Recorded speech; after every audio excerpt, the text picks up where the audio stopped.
నమస్కారం, నా పేరు తేజస్విని. బీసీఎన్ న్యూస్ కి స్వాగతం. ముందుగా ముఖ్యాంశాలు.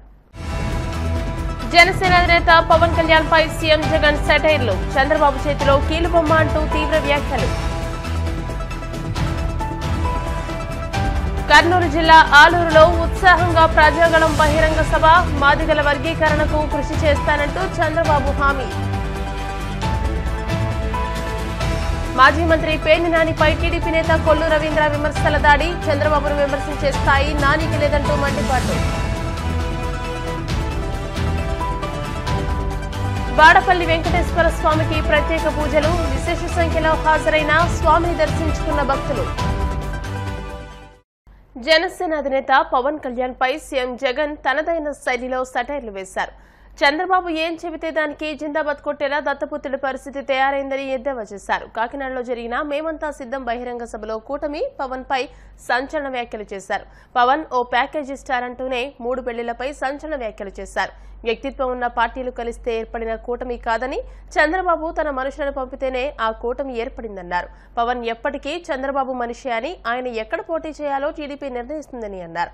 పవన్ కళ్యాణ్ గతంలో పాలకుల్లో భీమవరం, గాజువాక 3 అయ్యాయి, ఇప్పుడు పిఠాపురం 4దంటూ ఆయన పెళ్లిళ్లను ఉద్దేశించి కామెంట్స్ చేశారు. పథకాలు అమలు కావాలంటే తప్పకుండా వైసీపీ అధికారంలోకి వచ్చి తీరాలని, పొరపాటున చంద్రబాబుకు ఓటు వేస్తే చంద్రముఖి నిద్రలేస్తుందంటూ సెటైర్లు వేశారు. ఇంటింటికి మీ బిడ్డ మంచి చేశాడు కాబట్టి మీ బిడ్డ ఒంటరిగా బయలుదేరాడు ఎన్నికలలో యుద్ధానికి. అందరినీ మోసం చేశారు కాబట్టి, చెప్పుకునేందుకు ఏ మంచి లేదు కాబట్టి కూటమిగా వారందరూ కూడా ఏకమయ్యారు. మీ బిడ్డ ఒక్కడు, నక్కలు తోడేళ్లు అనేక మంది. జరగబోతా ఉంది కురుక్షేత్ర సమర యుద్ధం. సిద్ధమేనా? వారి కూటమి ఎలాంటిదో మీరే చూస్తున్నారు కదా.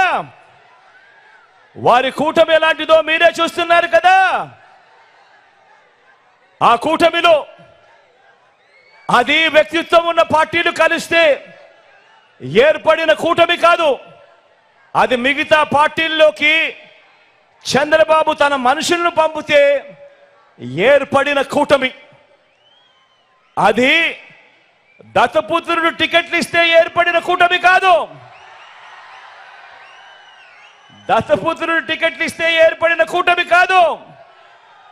దత్తపుత్రుడికి ఎన్ని టికెట్లు ఇవ్వాలో, ఆ టికెట్లలో ఎవరు పోటీ చేయాలో, చివరికి ఆ ప్యాకేజీ స్టారు కూడా ఎక్కడ టికెట్ ఇవ్వాలో కూడా బాబు నిర్ణయిస్తేనే ఏర్పడిన పొత్తు. ఆలోచన చేయమని అడుగుతా ఉన్నా. బాబు, ఆ ప్యాకేజీ స్టార్ను నువ్వు భీమవరం అంటే భీమవరం, గాజువాక అంటే గాజువాక, పిఠాపురం అంటే పిఠాపురం. బాబు ప్రయోజనం కోసం ఎక్కడ నిలబెడితే బాబుకు ప్రయోజనం కలుగుతుంది అని అంటే అక్కడ నిలబెట్టడం. ఎక్కడ కావాలంటే అక్కడ బాబు సిట్ అంటే సిట్టు, స్టాండ్ అంటే స్టాండు. ఎక్కడ కావాలంటే అక్కడ బాబు జగన్ను తిట్టు అంటే తిట్టు, ఇంకా కొట్టు అంటే కొట్టు. దత్తపుత్ర, నీకు ఇచ్చేది 80 కాదు, నీకు ఇచ్చేది 20 అంటే దానికి కూడా జీ హుజూర్. ఇది ప్యాకేజీ స్టార్ పరిస్థితి. రాష్ట్రాన్ని హోల్సేల్గా దోచుకున్నది పంచుకునేందుకు చంద్రబాబు రాజకీయాలు చేస్తా ఉంటే, కులాన్ని హోల్సేల్గా బాబుకు అమ్మేయగలననే భ్రమతో ప్యాకేజీ స్టారు రాజకీయం చేస్తా ఉన్నాడు. ఈ ప్యాకేజీ స్టార్కు మన రాష్ట్రం అంటే ఎంత చులకనంటే, జ్వరం వస్తే పిఠాపురం వదిలి హైదరాబాద్ వెళ్లిపోయేటంత చులకన. ఇవి ఆంధ్రప్రదేశ్ ప్రజల భవిష్యత్తును మార్చే ఎన్నికలని, అందుకే ఆలోచించి ఓటు వేయాలని టీడీపీ అధినేత చంద్రబాబు పేర్కొన్నారు. కర్నూలు జిల్లా ఆలూరులో నిర్వహించిన ప్రజాగళం సభలో ఆయన పాల్గొని మాట్లాడుతూ, ఏబీసీడీ వర్గీకరణ తెచ్చి మాదిగా సామాజిక వర్గానికి న్యాయం చేస్తామని హామీ ఇచ్చారు. రాష్ట్రాన్ని జగన్ అప్పుల కుప్పగా మార్చారని, ఉద్యోగులకు జీతాలు కూడా ఇవ్వలేని స్థితికి తీసుకొచ్చారని ధ్వజమెత్తారు. కేంద్రం మెడలు వంచి ప్రత్యేక హోదా తెస్తామని ఇచ్చిన హామీ ఏమైందని మండిపడ్డారు. స్థానిక సంస్థలకు ప్రాధాన్యమిస్తామని, గ్రామాల్లో సర్పంచ్లకే అధికారం ఉంటుందని హామీ ఇచ్చారు. కేంద్రంలో మళ్లీ వచ్చేది ఎన్డీఏ ప్రభుత్వమే అని, కేంద్ర సహకారం కూడా రాష్ట్రానికి అవసరమన్నారు. జగన్ చేసే పనులకు చెప్పే మాటలకు పొంతన లేదని, రాయలసీమకు ఒక్క సాగునీటి ప్రాజెక్టు కూడా ఇవ్వలేదని, ఒక్క పరిశ్రమనైనా తెచ్చారా అంటూ మండిపడ్డారు. వైఎస్ఆర్ కాంగ్రెస్ పార్టీని చిత్తుగా ఓడించాలని, ఇది పొత్తులకే సాధ్యమని తేల్చి చెప్పిన వ్యక్తి పవన్ కళ్యాణ్ గారని చెప్పి నేను మీకు తెలియజేస్తున్నా. అందుకే జన సైనికులకి పిలిపిస్తున్నాను. మేము సైతం గట్టిగా పనిచేస్తామని, జనసేన జెండా ఎగరాలి, రాత్రింబగుళ్ళు పనిచేయాలి, గెలిపించమని మిమ్మల్ని అందరినీ కోరుతున్నా. ఇంకో పక్క బీజేపీ నాయకులు, కార్యకర్తలు తమలో ఈరోజు దేశంలో బీజేపీ అధికారంలో ఉంది. మళ్ళీ అధికారంలోకి వచ్చే పార్టీ బీజేపీనే, ఎన్డీఏనే. మనకు కేంద్ర సహకారం కూడా అవసరమవునా కాదా అని మిమ్మల్ని అడుగుతున్నా.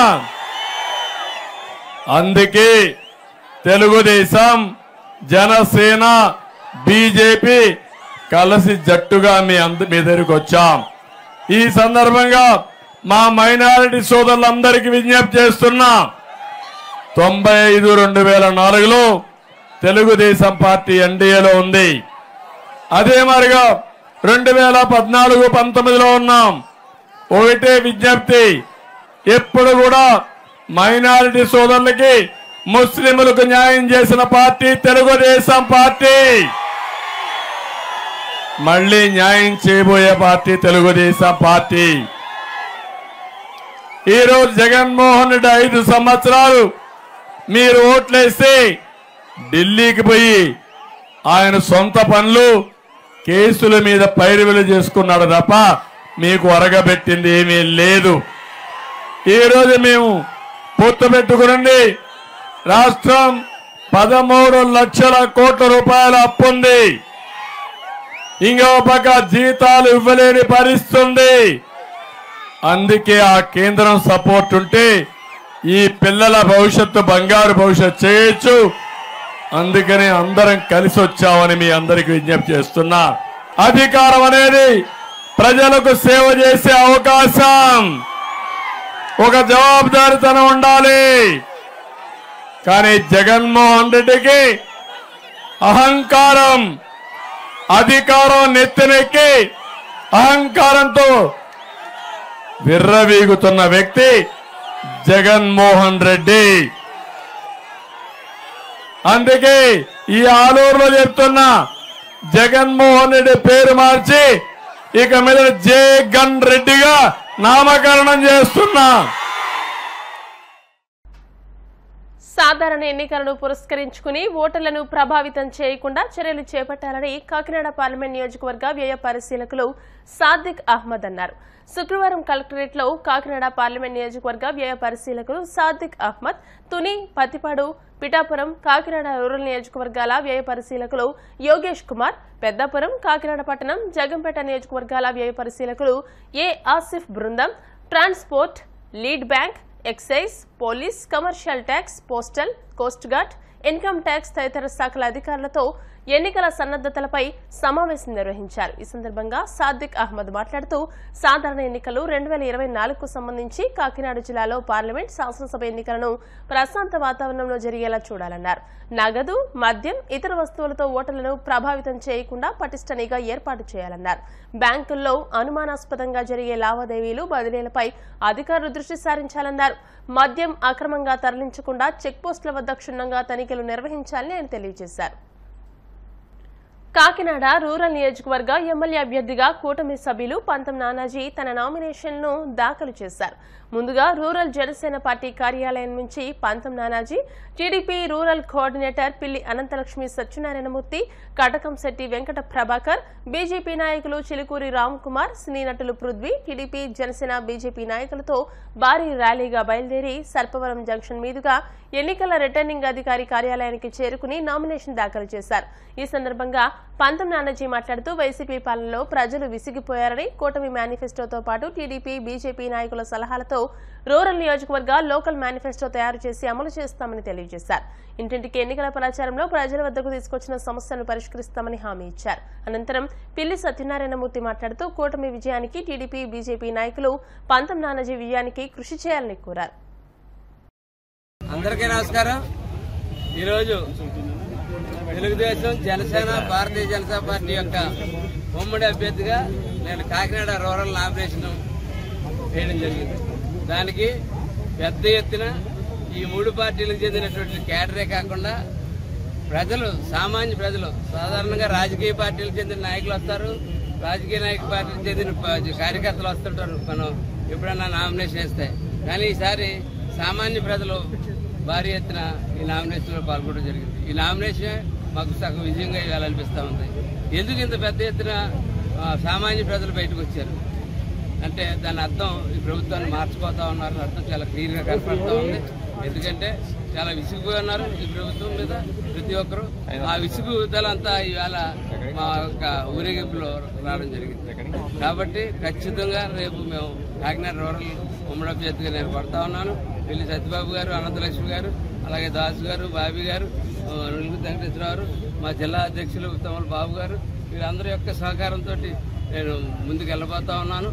అదే కాకపోతే నేను అయిన తర్వాత మటుకు నేను లోకల్ మేనిఫెస్టో, మామూలుగా మేనిఫెస్టో రేపు రిలీజ్ అయిన తర్వాత మా నాయకులు ఇద్దరు పూర్తి స్థాయి మేనిఫెస్టో రిలీజ్ చేసిన తర్వాత దాన్ని పాటిస్తుంటుండే నేను లోకల్ మేనిఫెస్టో, మేము సత్యబాబు గారు అందరం కలిసి కూర్చుని ఒక లోకల్ మేనిఫెస్టో తయారు చేసుకోబోతా ఉన్నాం. ఆ లోకల్ మేనిఫెస్టో మీద మేము రేపు పొద్దున తెలుగుదేశం, జనసేన కలిపి ఇక్కడ పరిపాలన సాగించబోతాం. ప్రతి తెలుగుదేశం కార్యకర్త, ప్రతి జనసేన కార్యకర్త, ప్రతి బీజేపీ కార్యకర్త కూడా రేపు మేము పరిపాలన వచ్చిన తర్వాత గుర్తింపు పడతారు. ప్రతి ఒక్కరికి కూడా సమాన న్యాయంతో మేము తెలుగుదేశం పార్టీ ఆధ్వర్యంలో భారీ ఎత్తున జనసమూహం మధ్యన నామినేషన్ వేయడం జరిగింది. తొలిఘట్టం ఆయనకి టికెట్ ఇచ్చిన కాడి నుంచి ఇవాళ వరకు కూడా అన్ని గ్రామాలు కూడా ఇంటింటా తిరుగుతూ ప్రచారం చేశాం. ఏదైతే సైకిల్ గుర్తుకి ఇంతకుముందు వేయటం అలవాటు పడ్డ ప్రధానికం వాళ్ళ గ్లాస్ గుర్తుకు వేయాలి, రెండు కలిపి పోటీ చేస్తున్నాయన్నది ప్రజల దగ్గరికి తీసుకెళ్ళగలిగాం. ఇది రెండవ ఘట్టం.